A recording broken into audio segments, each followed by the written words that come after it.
Now, when we're talking about progressive overload, to achieve this, we also have to have another important element when carrying out these exercises, and that's peak posture. The correct posture, allowing your body to get into the right position to get the most out of each rep, but also safely, because we've got longevity in mind here too. You don't want to train and get hurt. And when you're doing compound moves such as squats, deadlifts, multi-joint movements, the risk is higher for injury. So that's why peak posture is so important.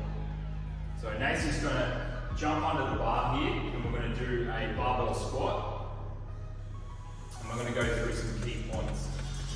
Now, always number one, you'll notice when he comes down, he's got to hold neutral spine.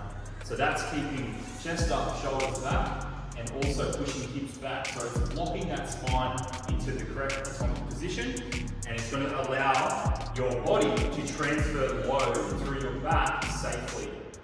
Right, mate?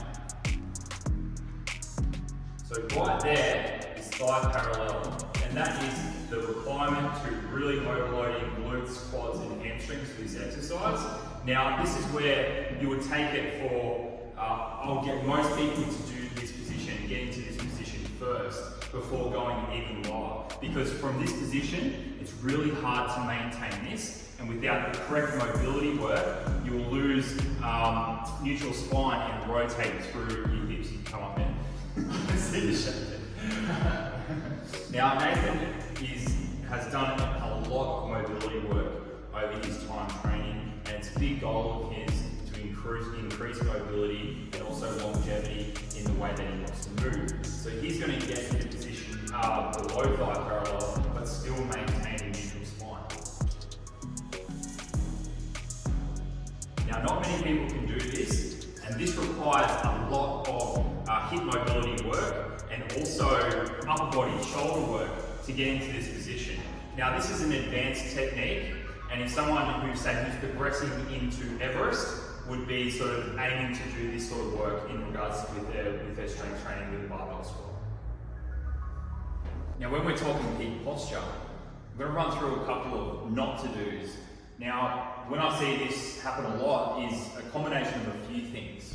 One is trying to lift too much weight, and then two is a sort of bad habits with training over time, compounding into issues, and also mobility issues that haven't been properly rectified from previous injuries or habits that people do throughout the day, say at work, sort of lifting things with bad technique or sitting, tight hip flexors, tight lower back, those sorts of things. Now Nathan's going to set up in the wrong anatomic position.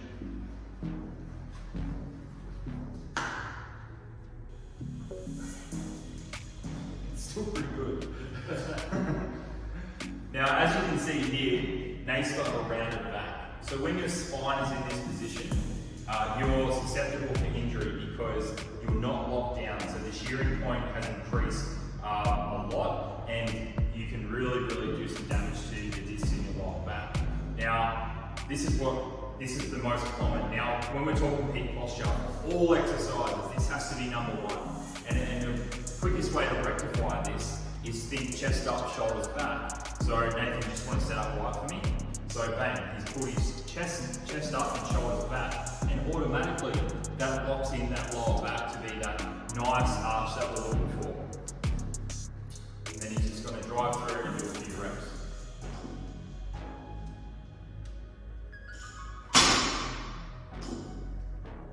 Perfect.